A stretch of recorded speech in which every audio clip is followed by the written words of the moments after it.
On the 21st of August 2017, Hazrat Mirza Masroor Ahmad, the supreme head of the worldwide Ahmadiyya Muslim community, inaugurated the Bait Samad Mosque in Gießen, Germany. Naturally, the presence of His Holiness in Germany attracted the attention of the media throughout the country. Many media outlets were fortunate to interview His Holiness. Let's start with a very basic question that resulted in an answer that serves as the basis of all Islamic teachings. Do you believe in God? Of course, yes. What does it mean? I believe in that God who is the creator of the world, right? Who accepts my prayer. And I've seen Him, I have experienced Him through acceptance of my prayer.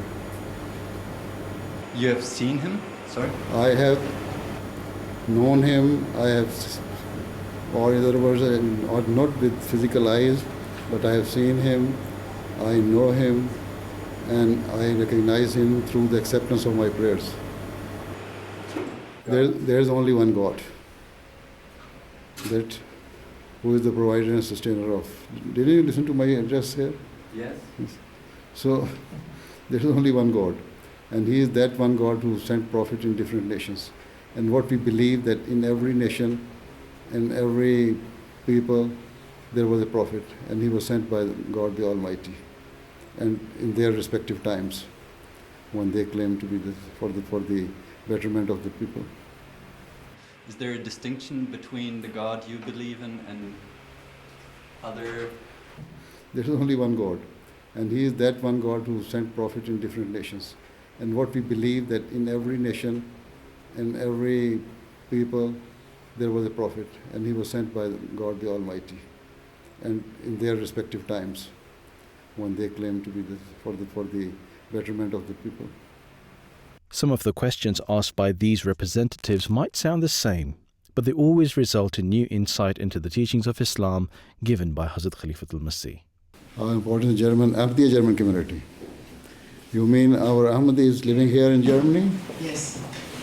You see, all the Ahmadis, whether they are living in a remote bush of Africa, or in Germany, or in South America, or in Far East, or in Europe and elsewhere, or North America, they are all important to me, because these are the people who have accepted the reformer of the age, about whom there was a prophecy given by the Prophet of Islam, that in the latter days a person will come and he will revive the true teachings of Islam. So he asked the Muslims, when he appears and he makes his claim, you should accept him. So obviously those who have accepted him, they're all important to me, whether they are Germans or Africans or Asians or whatever they are. These meetings with the press always serve as a good chance to demystify the distorted face of Islam that is often viewed in the media. Jihad is only permitted, as I have earlier said, that if you are attacked by non-Muslims, and that is only when you are doing jihad in the name of Islam, when Islam is being attacked. And in this present day world, there is no government who is trying to eradicate Islam or trying to wage war against Islam. See, so that this type of jihad is not a jihad. It's all their vested interests and their own desires, which they are frustrated people, they are trying to fulfill, and they have been radicalized by so-called ulamas who do not know even the true meaning of the Holy Quran. So we always categorically speak against all these evil acts. I am a religious person, right? My holy book, the Holy Quran, categorically says it is not a good deed or action. Even the Bible quoted the story of the people of Lot. And even in Bible, it has been dealt in great detail than in the Holy Quran. Huh? So the thing which has not been liked by Allah, who sent His prophets, who sent His holy books, and being a religious person, how can I like that? But at the same time, I do not say that they should be mistreated. Dan Jasmanov, a journalist from Macedonia. Your Holiness, can you tell us more about your relations with other religions, especially with Christianity? What is your perspective on that? You see, as far as we believe that all the religions were from Allah, the Almighty. And the original teaching of all the religion was the true teaching, you see, from Allah, and the same teaching, whether it is Christianity or Judaism or other. And we believe that in every country and every nation there were prophets. And Allah says in the Holy Quran that a Muslim should believe in all the prophets. And we always hold interfaith dialogues. And even the founder of the Ahmadiyya community once said that I wish that I build a hall in his small town of Qadian where I invite all the leaders of different faiths to speak about their religions. So we are open, right? Even so, there are some interfaith not dialogues, interfaith seminars we hold every year in different parts of the world, right? Islam and women is another important issue, usually brought up in contemporary debates. The media never misses a chance to bring that up. My name is Petra Otto from ZDF television. I read that the Ahmadi Muslims are adapted to the country they live, or they respect very much all the behaviors of the country they live in. So now today I learned not to shake hands of a man, by example. This is no contradiction. This fits together. Do you think this is the only thing which can integrate us? You see, once a journalist asked me this question in Sweden, I told her that although I do not shake hand, but she was just sitting beside, I do not shake hand because of my religious teaching. But whenever the time comes and you are in need of my help, or you are in trouble, then you will see me in the forefront. See? So that is integration. Integration means that we love the country. We should play our role with all our capabilities and potentials for the betterment of the country. We should abide by the law of the land. We should respect each and every citizen of the country, those who are law-abiding. We should respect, you see, everything of that country. That is true integration. Even, in Judaism, Jews do not, according to the teaching of Torah, they should not shake hands with a woman. And even in United States, just recently, there's a synagogue just nearby their place. And the rabbi announced there that I will not shake hands with women. And nobody raised any question. Because if you do it, then it will come to anti-Semitism law. See? But if it comes to the question of Muslims, though you are very bold to ask, and we appreciate, we are ready to answer. Khilafat, as seen by the media today, carries mixed connotations. But when a Khalifa is amongst them, the media representatives try to attain a first-hand account. I would like to chip in right here, because you said for example, terrorists, they do not follow the message of Islam.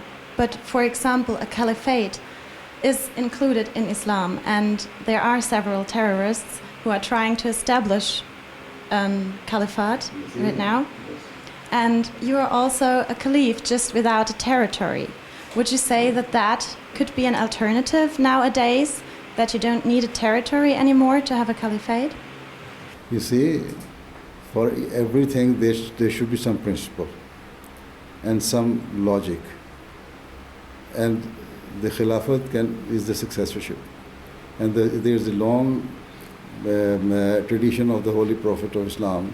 He said that he is reported to have said that in the latter days, as I have already said, his true follower will come, who will claim himself to be the Messiah and Mahdi, right? When he claims, he foretold some signs, and he asked the Muslims, when you see him, you go and say my salam and my message of peace and love to him. So, and even he said in that tradition that after a certain period of time, the true Khilafat will end. And we can see that almost for more than 1,000 years, the Khilafat did not exist, the true Khilafat. There was some Khilafat in some territories. See, the last Khilafat was in Turkey, right? And in 19 something, that also ended, right, in the 20th century. Because when that person appeared and he claimed himself to be that person whose advent was foretold by the Holy Prophet of Islam, and he claims that now I am the true follower and the right Khalifa of the Holy Prophet of Islam. And now the successorship or the Khilafat will start from me. So and even this was foretold in the Hadith, in the tradition of the Holy Prophet of Islam. So we believe that that person's claim is right, because there were some signs which have been fulfilled, not only worldly signs but some heavenly signs. There's a long story. If I explain these things, it will take some time. Anyway, in short, so succession can only start when there is a prophet. And his status, the founder of the Ahmadiyya movement's status, is of prophet, but a subordinate prophet. And after him, the successorship started. Right? This is why we say we are right. For last 127 years, from 19 to 107, almost 109 years, his Khilafat is still continued. And it will remain, because it was also foretold by the Holy Prophet of Islam that the Khilafat which will start from him will continue till the last day. What you see? What did they gain? If you say there was a Khilafat of ISIS or Daesh, that the Khalifa, it is claimed that he has been killed. Yes, he is dead now. And as far as territory is concerned, they do not have those territories. See? And he never appeared before the public. Whatever he was doing, he was hiding. So in Islam, none of the Khalifa, true Khalifa, tried to hide himself, which he was doing. So only once he appeared before the public, and that was his last appearance before the public. So, and now, as it is said that he is dead, where is the Khilafat? So, but on the other hand, the Khilafat of Ahmadiyya, this is the peaceful Khilafat, which is spreading the love and message of love, peace and harmony, is still in existence after 109 years. And we believe it will remain in this. And we are growing in number as well. Their number, those Daesh people, they see their number increased during the first 3 or 4 years, or even not 3 years, 2 years. And after that, it has died down.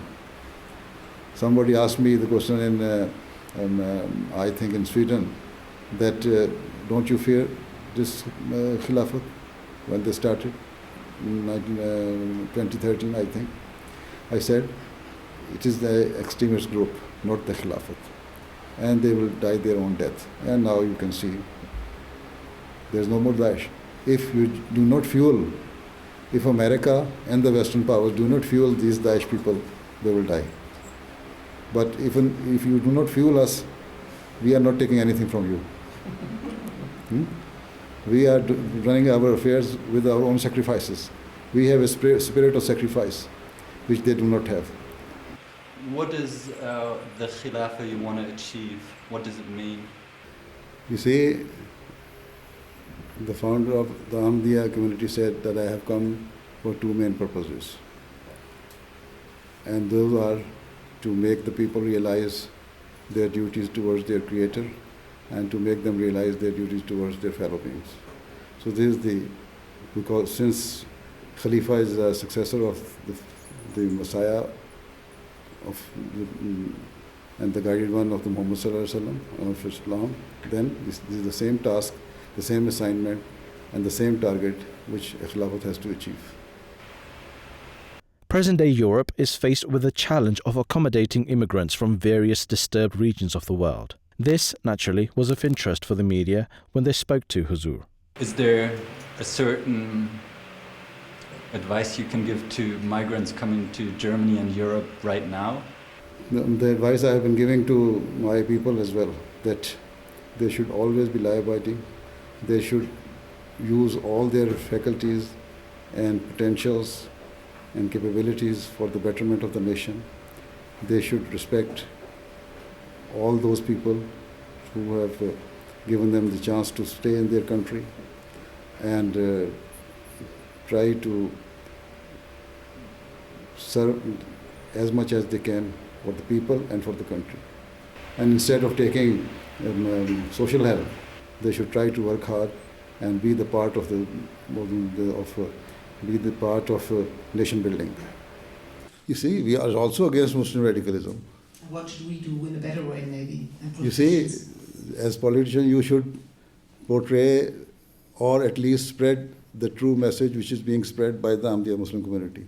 You see, if there is any cruelty or any bad action done by any of the miscreant, although it affects the people, of course, by suicide bombing or some firing or some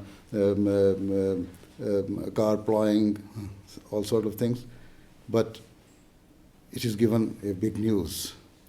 But every year, hundreds of thousands of people are joining the peaceful Islam, that is Ahmadiyya Muslim Islam. You don't give that news.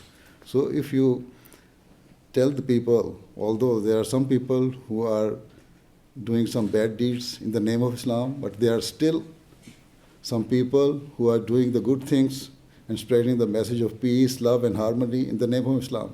Oh, we should also see to them. So if you give the true picture of both sides, then people will know that Islam is not only one side of Islam, but the true teaching of Islam is being portrayed by some other people as well.